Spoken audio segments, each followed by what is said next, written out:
Vamos ao nosso estudo. Nós vamos começar hoje a outra parte do estudo, tá? E eu vou me utilizar dele antes, como nós fizemos no mês passado, antes da celebração da ceia. Não vai ser uma pregação específica para hoje, mas nós vamos seguir a sequência do estudo, até porque ele tem também uma relação. No mês passado, a gente estava entrando no assunto do compromisso de amor, que tem tudo a ver com a, a celebração da ceia pela igreja. Esse outro compromisso que nós vamos começar a falar hoje também está totalmente relacionado, que é o compromisso de santidade, tá? Então nós vamos passar a falar aqui agora, irmão, sobre o nosso compromisso da igreja de santidade particular e doméstica. Vou fazer como a gente costuma, ler o texto aqui da apostila. Lembrando que essa apostila não foi preparada por nós, né? Tem sido usada em várias igrejas batistas independentes como a nossa, por várias décadas aqui no Brasil, e o pastor Ross, que foi quem organizou essa apostila aqui para a gente, evidentemente ele já trouxe isso lá daquilo que era praticado nos Estados Nos. Então, muitas igrejas já lá adotavam essa apostila, esses compromissos aqui nos Estados Unidos. Ele adaptou, traduziu para nós aqui, montou, compilou, não sei exatamente como foi o trabalho dele, tá? Mas o texto nos diz aqui o seguinte: comprometemo-nos a promover a nossa própria santificação particular, lendo ou ouvindo diariamente a palavra de Deus e orando sem cessar pelos irmãos e pela conversão das almas. Procuraremos ensinar a nossos filhos a palavra de Deus através de cultos domésticos e também do nosso próprio exemplo, orando pela sua conversão e pela sua vida espiritual. Então, nós podemos dizer assim, irmãos, que aqui esse compromisso é dividido basicamente em 3 partes, né? Comprometemos-nos a promover a nossa própria santificação particular, lendo ou ouvindo diariamente a palavra de Deus. Então, essa seria a primeira parte, e é a que nós vamos ver hoje. Uma segunda seria ir orando sem cessar pelos irmãos e pela conversão das almas. E a outra voltada ao nosso lar. Procuraremos ensinar a nossos filhos a palavra de Deus através de cultos domésticos e também do nosso próprio exemplo, orando pela sua conversão e pela sua vida espiritual. Então vamos lá, nós vamos ver essa primeira parte hoje, pelo menos um pouco dela, tá? Dentro do comentário bíblico a respeito disso, nós vemos o seguinte: cada membro deverá ler ou ouvir a leitura da Bíblia diariamente para poder se alimentar e encontrar a direção para a sua vida espiritual. Primeiro, eu quero fazer um comentáriozinho aqui sobre o texto que é empregado. Vocês observaram que ele fala de ler ou ouvir a leitura?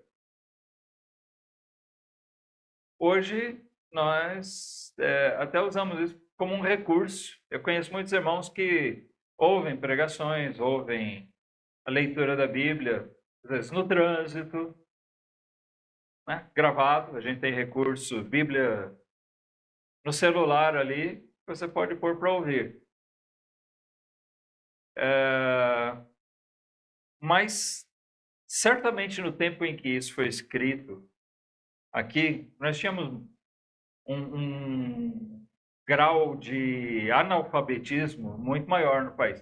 Hoje, infelizmente, a gente tem mais gente alfabetizada, mas existe muito o chamado analfabeto funcional, né? Isso quer dizer, pessoas que até conseguem ler, mas elas não entendem o que lê. A gente precisa tomar cuidado com isso. A escrita é uma forma de comunicar, transmitir uma mensagem.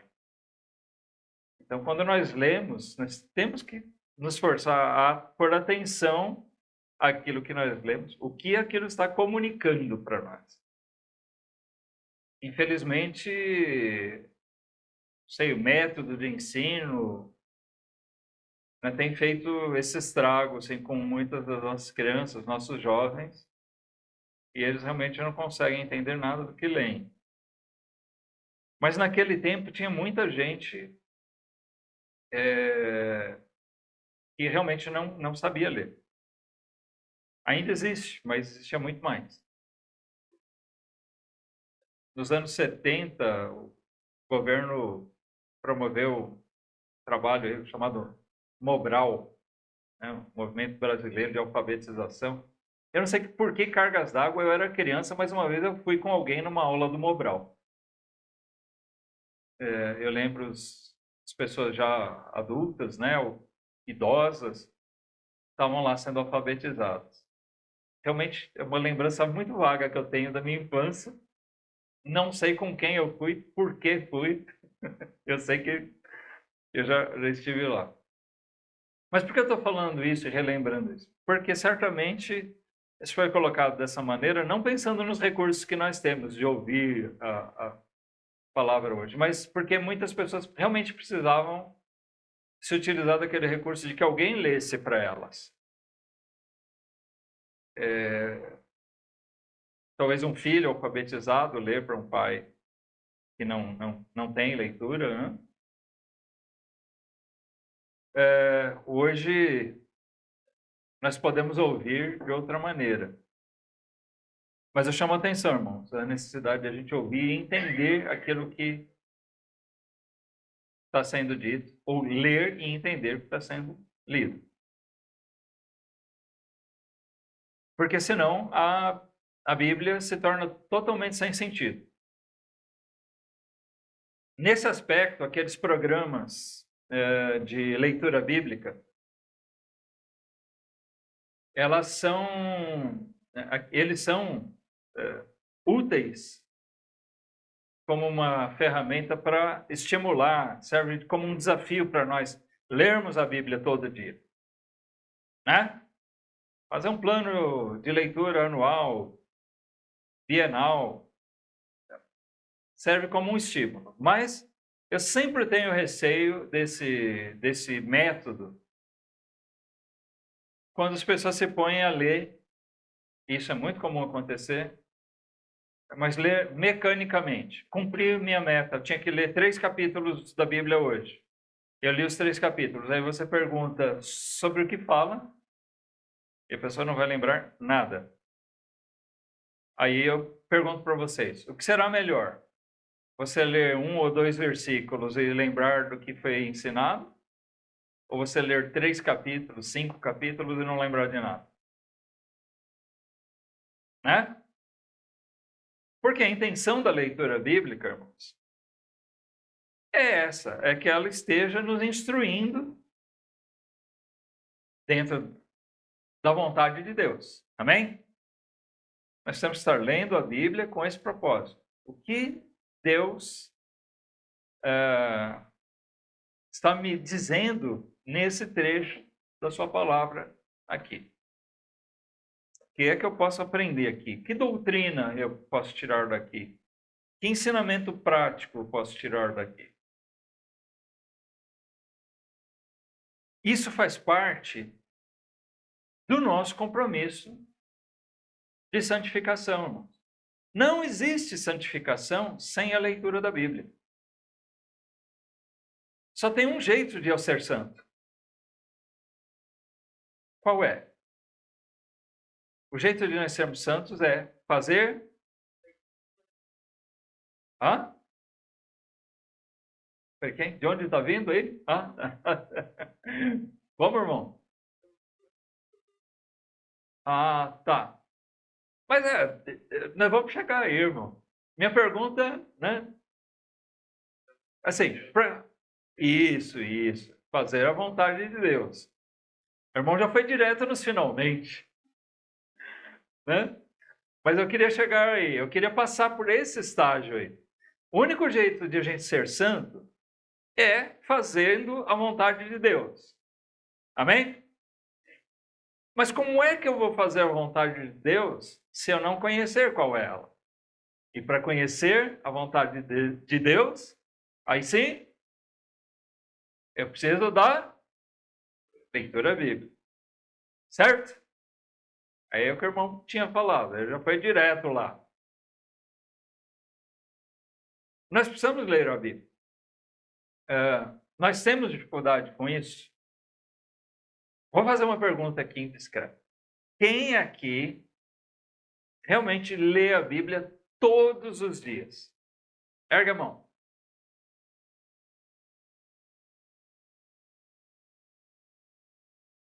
Ninguém mais? Temos um irmão que lê todos os dias.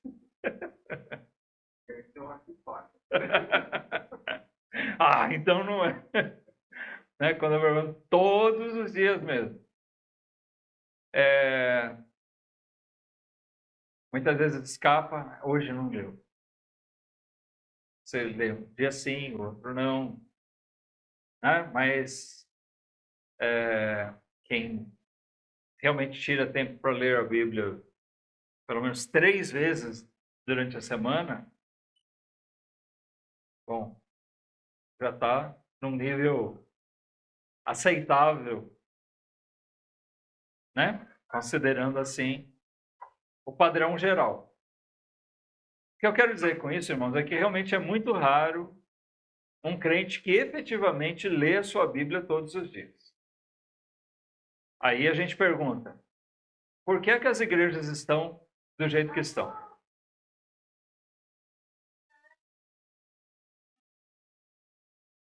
É por falta de pregação?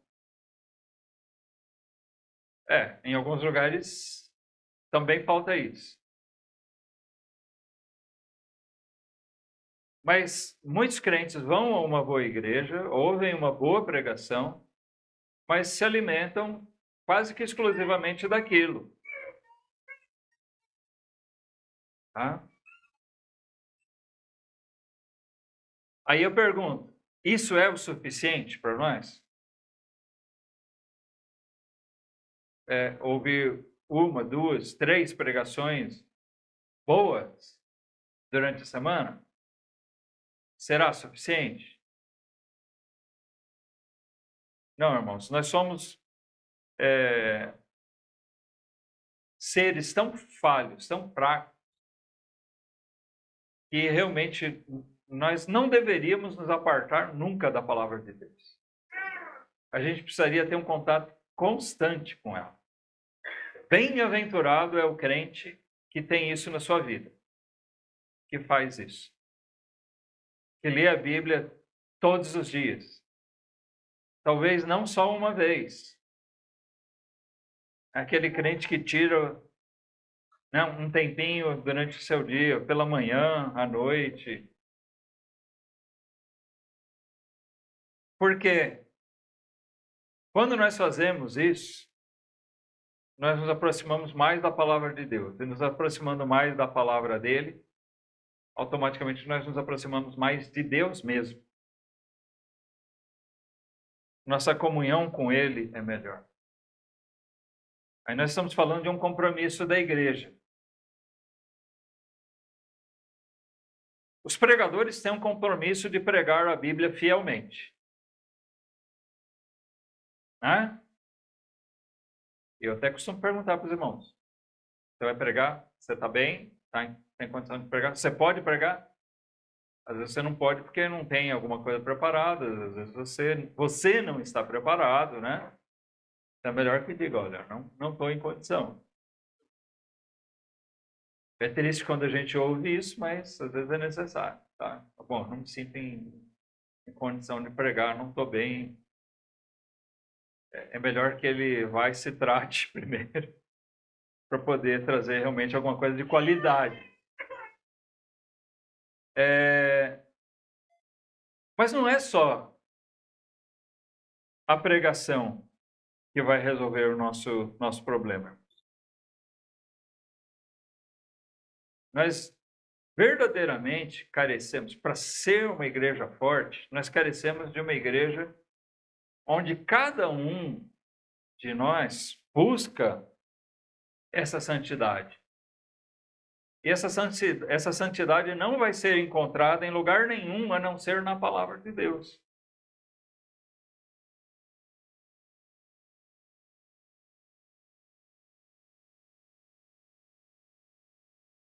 Alguns bons livros nos ajudam quando eles nos levam, voltam nossas vistas para certos ensinamentos da Bíblia. Se o livro parece bom, mas ele não te leva para a Bíblia, esse livro, cuidado, ele não é tão bom assim. Ele pode ser enganoso, tá?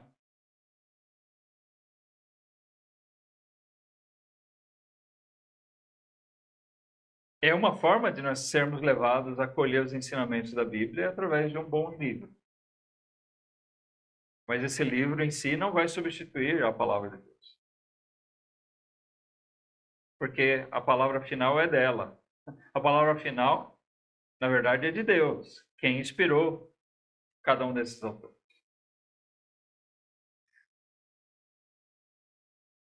Nós precisamos da Bíblia para encontrar a direção para a nossa vida espiritual. As pregações nos ajudam muito, mas é a nossa leitura diária, olha.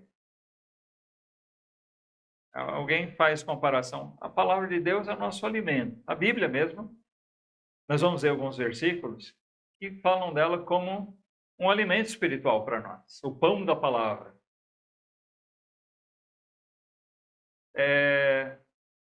Aí, às vezes, alguns pregadores fazem essa comparação mesmo. Né? Você vai e come alguma coisa muito gostosa. Quem gosta de feijoada aqui? Bom, ou lasanha. Então você vai, a gente marca aquele dia, vem aqui, domingo. Domingo vai ter lasanha. Tá? Vai ter aquela lasanha, as irmãs vão preparar aquela lasanha no capricho mesmo. A gente vem aqui, come, né? A se fartar. No domingo.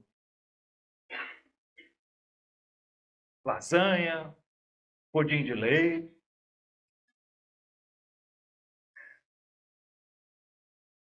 Está resolvido o meu problema para a semana inteira, né? Não preciso comer mais a semana inteira. É assim? Não é assim que funciona, né? Eu posso me fartar aqui, comer muito e comer do bom e do melhor. Foi ótima essa refeição, mas ela não vai me suprir ao longo da semana. Você entende o que eu quero dizer, né? Espiritualmente também, nós podemos ter, né, uma excelente pregação. Que realmente Deus, né, use o pregador aqui para falar o coração de todos nós. Mas isso não vai suprir a gente a semana inteira. Durante a semana a gente tem que se alimentar, nem que seja aquele arroz e feijãozinho. Um ovinho, uma saladinha, né, um espinafre.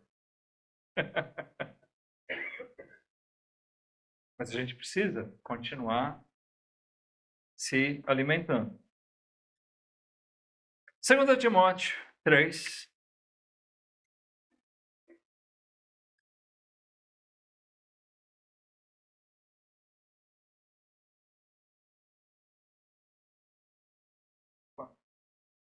Segunda Timóteo 3, 16. Aqui Paulo explicou para Timóteo e para nós aquilo que realmente deve representar para nós o que é a palavra de Deus, que aqui é chamada de a Escritura. Escritura poderia ser qualquer coisa escrita. mas essa referência como a Escritura está falando especificamente sobre a palavra inspirada de Deus, a santa palavra de Deus, que nos foi deixada através dos profetas, dos homens inspirados, estava sendo ainda deixada aqui, né, por Deus através dos apóstolos de Jesus Cristo. E ele diz aquilo que realmente é, e a gente precisa entender isso. Isso faz a gente entender a necessidade dela, porque ele diz que toda a Escritura, ela é divinamente inspirada. Ou seja, esses homens, como Pedro vai dizer mais adiante também, esses homens escreveram inspirados pelo Espírito Santo de Deus. Então, em outras palavras, irmãos, ele está dizendo aqui que a Escritura é o modo que Deus,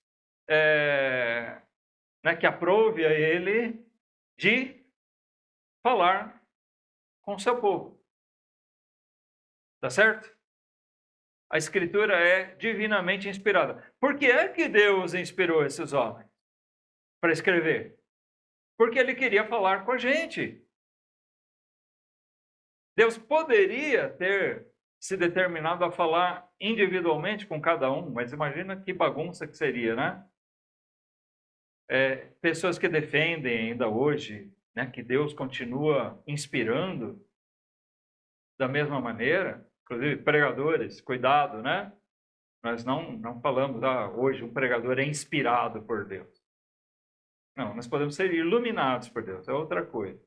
Porque a inspiração sugere uma coisa ditada diretamente por Deus, né? E a Bíblia não é iluminada, a Bíblia é inspirada. É Deus realmente falando através desses homens. Tá? Deus não continua fazendo novas revelações e ele não fala individualmente aos nossos ouvidos. Deus estabeleceu um meio de se comunicar com o seu povo de uma maneira firme. Essa maneira é homogênea. Ele inspirou esses homens e Deus, o mesmo Deus que inspirou, preservou a sua palavra para ela continuar falando conosco através dos séculos.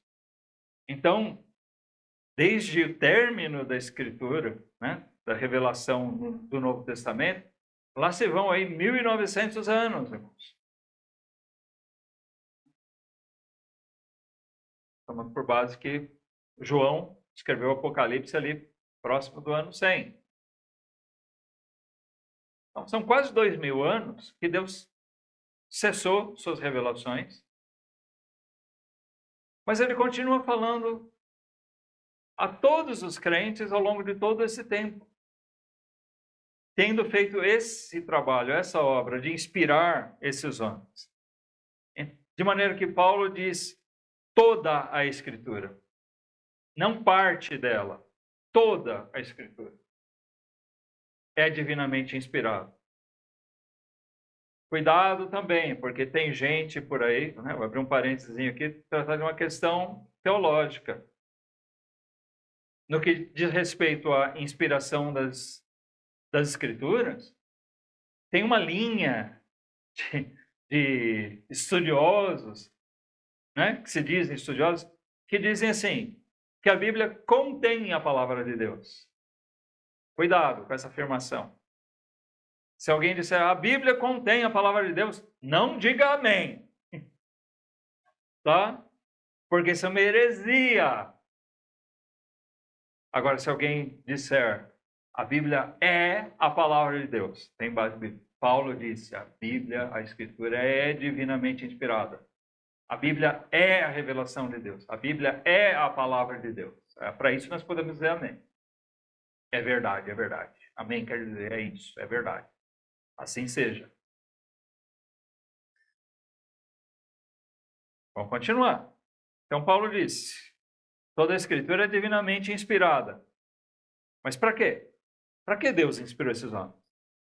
Ele diz que ela é proveitosa para ensinar, para repreender, para corrigir, para instruir em justiça.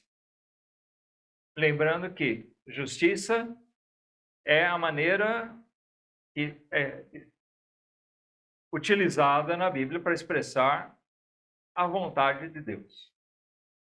Quando nós vemos a justiça, na grande maioria das vezes está falando especificamente disso. O que é a justiça? É a perfeita vontade de Deus.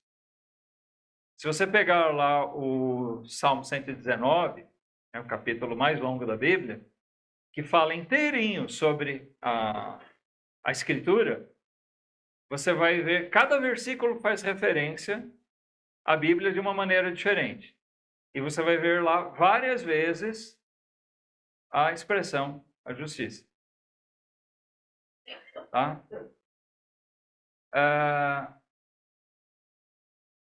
A vontade perfeita de Deus é a justiça. E esse é o propósito dele. Inspirou esses homens para escrever para que isso fosse espalhado, para que fosse disseminado entre as igrejas, para que nós tivéssemos aquilo que é necessário para o nosso ensino, para a nossa repreensão. Sim, nós precisamos ser repreendidos também. Para a nossa correção, para a nossa instrução. Essas palavras não são jogadas aqui a esmo, elas têm um propósito. Existe aqui uma sequência de raciocínio, tá? Ela é proveitosa para ensinar. A gente precisa ensinar uma pessoa que já conhece aquilo? Não. Então, quando ele está falando de ensinar, primeiramente, a Bíblia vai levar ao nosso conhecimento, ou trazer ao nosso conhecimento, aquilo que nós não conhecíamos antes. A Bíblia nos ensina. Deus teve o propósito de inspirar esses homens para nosso ensino. Mas depois que nós já aprendemos, nós podemos talvez ter ignorado aquilo que nós aprendemos. Não é verdade? Eu sei que vocês nunca fizeram isso.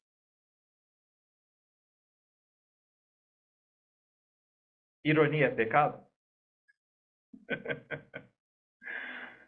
Bom, eu usei um pouquinho de ironia aqui, de sarcasmo. Irmãos, todos nós, infelizmente, nós aprendemos coisas, mas muitas vezes não acolhemos, não praticamos aquilo que nós aprendemos. Mas o simples fato de nós aprendermos não vai fazer de nós um povo santo. No sentido exato da palavra. Nós não vamos ser santificados na nossa vida, não vamos ter o nosso lar santificado, não vamos ter a nossa igreja santificada, se a gente não aplicar o que foi ensinado. Então, quando isso acontece, o que a Bíblia tem que fazer? Nos repreender. Então, é bom quando a gente ouve uma pregação, quando a gente lê a Bíblia individualmente, e nós nos sentimos repreendidos. Peraí, eu sei dessa verdade, eu conheço isso, já aprendi isso e não estou vivendo isso. Deus puxa a nossa orelha mesmo, Deus nos repreende. Mas não só isso. Não basta dizer, você está errado. Deus nos educa pela palavra de Deus. A gente não faz isso com uma criança, a gente ensina. Esse é o processo certo de se lidar com uma criança. Você ensinou. Uma vez que você já ensinou, você não precisa ensinar de novo. Você vai lembrar ele, de que aquilo já foi ensinado. Precisa repreender ele quando ele fizer o errado. Tá certo?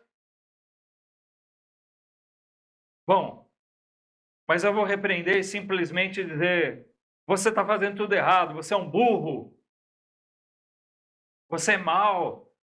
Não, não é assim que se educa. Você vai corrigir.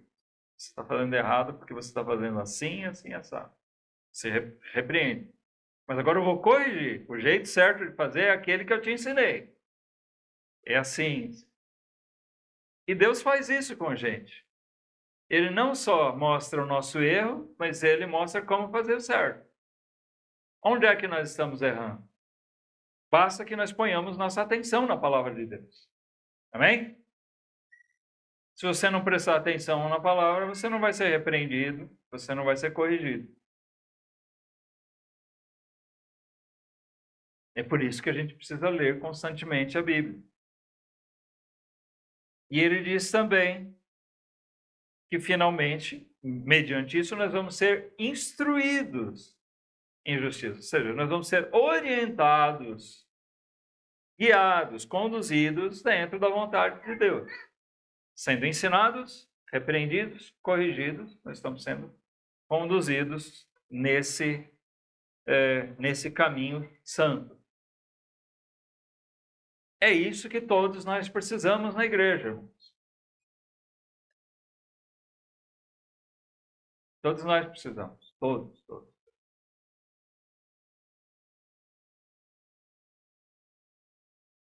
Precisamos ser instruídos, corrigidos, repreendidos.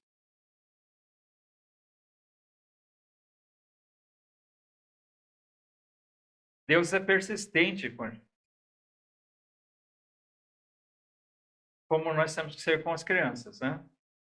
Insiste, insiste. Até pôr ela nos eixos. Deus faz isso com a gente, porque nós somos teimosos, né? Obstinados.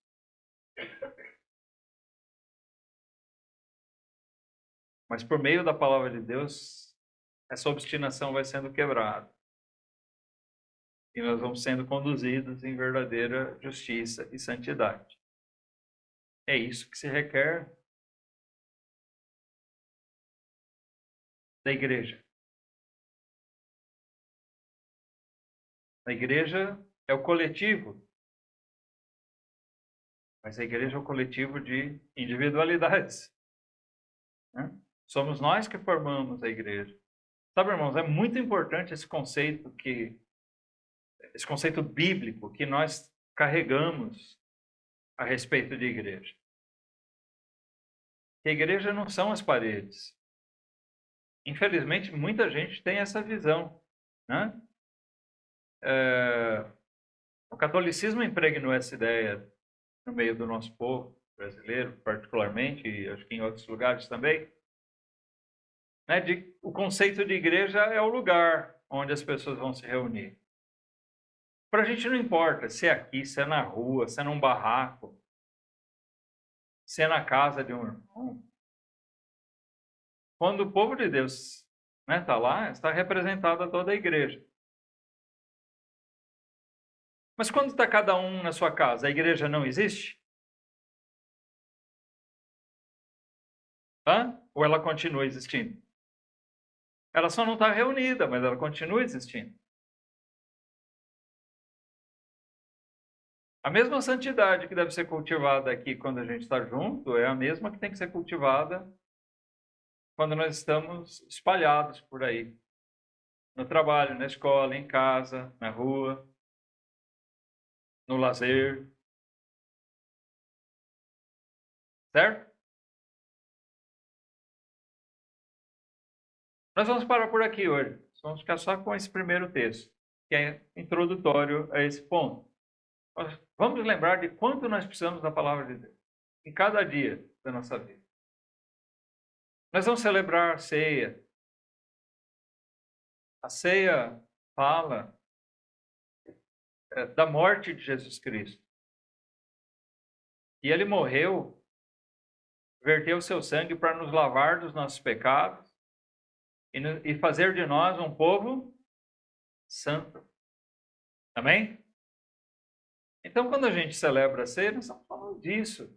Nós somos aqui um povo chamado por Deus, resgatado por Jesus Cristo, criados em Cristo Jesus para as boas obras, como diz Efésios 2:10, né? As quais Deus preparou para que nós andássemos nelas. Como é que nós vamos andar nas boas obras que Deus preparou, se nós não formos examinar, buscar o ensino delas? Se nós não colocarmos nosso coração em aprender e praticar essas coisas que ele ensinou aqui. Esse não é um livro comum. Esse não é um livro qualquer.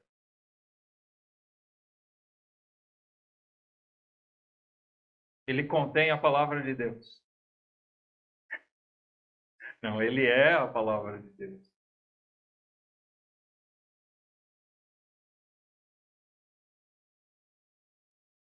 Nós temos escrito aqui, traduzido para a nossa língua. Deus proporcionou isso para o nosso aprendizado. Porque eu não li o versículo 17. O propósito final. Desculpem. Para que o homem de Deus seja perfeito e perfeitamente instruído para toda boa obra. Amém? Então, esse é o propósito de Deus para a sua palavra na nossa vida. Que nós sejamos completos, sejamos maduros. Essa palavra perfeita quer dizer isso. Completo, maduro. Que nós possamos atingir gradativamente, né? Atingir o nosso nível máximo. Para que possamos nos aplicar à palavra de Deus. Viver a palavra de Deus.